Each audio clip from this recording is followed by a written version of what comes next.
नमस्कार, बहुत बहुत स्वागत है आपका द न्यूज ओशन के डिजिटल प्लेटफॉर्म पर। मैं हूं आपके साथ साक्षी पांडे। आपको बता दें कि इराक की राजधानी बगदाद में बुधवार को हजारों प्रदर्शनकारियों ने सुरक्षा घेरे को तोड़कर संसद के भीतर घुसने का काम किया। आपको बताऊं कि हजारों प्रदर्शनकारी सुरक्षा घेरे को तोड़कर संसद के भीतर घुस गए हैं।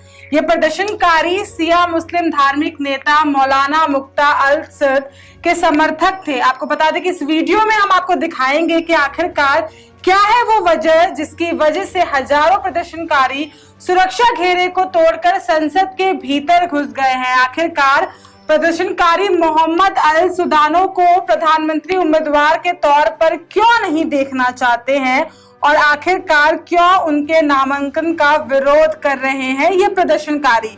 क्या हो सकती है वजह? आप अपनी प्रतिक्रिया हमें कमेंट बॉक्स में जरूर बताएं। इस वीडियो को लाइक करें और शेयर करें। मैं आपको बता दूं कि पुलिस ने प्रदर्शनकारियों को तितर बितर करने के लिए आंसू गैस के गोले छोड़े और पानी की बौछार का इस्तेमाल भी किया। वैसे उस समय मैं आपको बता दूं कि संसद में कोई सांसद मौजूद नहीं था। प्रदर्शनकारियों ने बुधवार को बगदाद के जिस हाई सिक्योरिटी इलाके में धावा बोला है, जिस जगह उन्होंने इस तरह से प्रदर्शन किया है, वहां कई देशों के दूतावास समेत कई अहम इमारतें भी मौजूद है। मैं आपको बता दूं कि समाचार एजेंसियों को सुरक्षा बलों की एक सूत्र ने बताया कि सुरक्षा बलों ने शुरुआत में इन प्रदर्शनकारियों को रोकने की कोशिश की, लेकिन उसके बाद भी वो संसद में घुसने के लिए वो संसद में पूरी तरह से घुस गए। आप सोच सकते हैं कि इतनी सुरक्षा बलों के बाद, क्योंकि तादाद जो है प्रदर्शनकारियों की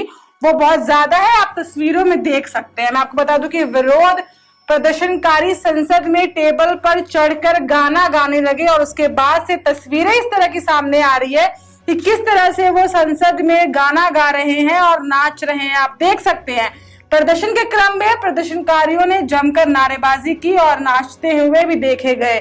आपको बता दें कि इस दौरान एक व्यक्ति इराकी संसद के अध्यक्ष की मेज पर लेट गया और लेट कर उसने तस्वीर बकायदा खिंचवाई है। आप इस तस्वीर में देख सकते हैं। आपको बता दें कि अल जजीरा के मुताबिक जब संसद में कोई भी सांसद मौजूद नहीं था, उस वक्त प्रदर्शनकारी इमारत में प्रवेश करते हैं और प्रवेश करके बाद से ये तस्वीरें सामने आ रही है। आपको बता दें हालांकि वहां सुरक्षा बल मौजूद थे और इसके बाद से इराक के मौजूदा निवर्तमान प्रधानमंत्री मुस्तफा अल कदीमी ने विरोध प्रदर्शनकारियों से संसद से बाहर निकलने की अपील की है। उन्होंने प्रदर्शनकारियों से रिक्वेस्ट की है कि वो जल्द से जल्द संसद से बाहर निकल जाएं। आपको बता दें कि इराक में पिछले साल अक्टूबर में हुए संसदीय चुनाव में मुक्ता अल सद के गठबंधन को सबसे ज्यादा सीटें मिली थी, मगर देश की राजनीतिक पार्टियों के बीच पिछले 9 महीने से जो गतिरोध चल रहा है, पिछले 9 महीने के गतिरोध की स्थिति बनी हुई है, जिसके कारण सरकार का गठन नहीं हो पा रहा है और उसकी वजह से आम जनता काफी परेशान है। आपको बता दें पिछले 9 महीने से वहां सांसद, राष्ट्रपति और प्रधानमंत्री को नहीं चुना जा सका है।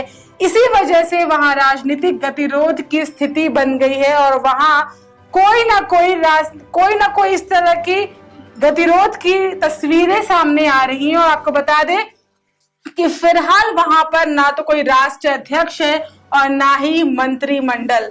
फिर वहां वर्तमान प्रधानमंत्री मुस्तफा अल कदीमी की सरकार देश चला रही है, लेकिन अब ये कहा जा रहा है कि अगर वहां पिछले चुनावों में जीती हुई बाजी के बीच राजनीतिक सहमति नहीं हो पाती है तो कदीमी अगला चुनाव होने तक प्रधानमंत्री वहीं के बने रहेंगे। क्योंकि जिस तरह से पिछले 9 महीने से देखने को मिल रहा है, आगे क्या सरकार बन पाती है या गठबंधन के बाद से ये फैसला लिया जा सकता है, इस पर बड़ा सवाल खड़ा हो रहा है। आपको बता दें कि इससे पहले 2010 में भी इराक में ऐसी स्थिति बनी थी, जब करीबन 290 दिनों के गतिरोध के बाद से नूरी अल मलिकी दूसरी बार प्रधानमंत्री बने थे। और आपको बता दें कि इस तरह से लग रहा है कि इस गतिरोध का जो असर होगा वो वैसा का वैसा ही देखने को मिलेगा। चलिए आपको बताते हैं आगे कि इस गतिरोध का जिस तरह से प्रदर्शन हो रहा है, इसका असर क्या देखने को मिलेगा। तो आपको मैं बता दूं कि राजनीतिक गतिरोध की वजह से इराक के लिए 2022 का कोई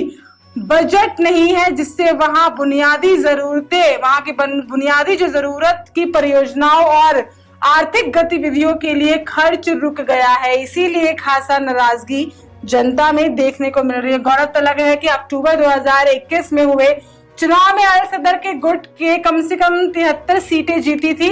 अल सदर चुनाव में 329 सीटों वाली संसद में सबसे बड़ा गुट बन गया था, लेकिन वोटिंग के बाद से नई सरकार के गठन की बातचीत रुक गई थी। अल सदर ने बातचीत की प्रक्रिया से खुद को बाहर कर लिया और नई सरकार के गठन को लेकर गतिरोध बना हुआ है। इसीलिए अब तक नई सरकार नहीं बन पाई है। आपको बता दें, इराक के लोगों का कहना है कि इसी कारण वहां की सेवाएं रुक गई हैं और लोगों के पास नौकरियां नहीं है, लोग बेरोजगार हैं और आए दिन उन्हें मुसीबतें झेलना पड़ रहा है। उनका कहना है कि ये स्थिति तब है जब वहां पिछले 5 सालों से ना तो कोई लड़ाई हो रही है और ना ही दूसरी ओर कच्चे तेल की ऊंची कीमतों की वजह से भरपूर कमाई भी हो रही है, फिर भी देश की ये हालात बनी हुई है। वहां के लोगों का कहना है। आपको बता दें, समाचार एजेंसी रॉयट्स के अनुसार नसीरिया शहर में रहने वाले एक रिटायर्ड नौसेना मोहम्मद ने कहा कि कोई सरकार नहीं है और ना ही कोई बजट है। सड़कों पर गड्ढे हैं, बिजली और पानी की किल्लत है, स्वास्थ्य और शिक्षा की हालत भी खराब है। सिया मौलाना मुग्धा अल सदर ने इराक में अमेरिकी दखल का विरोध किया था।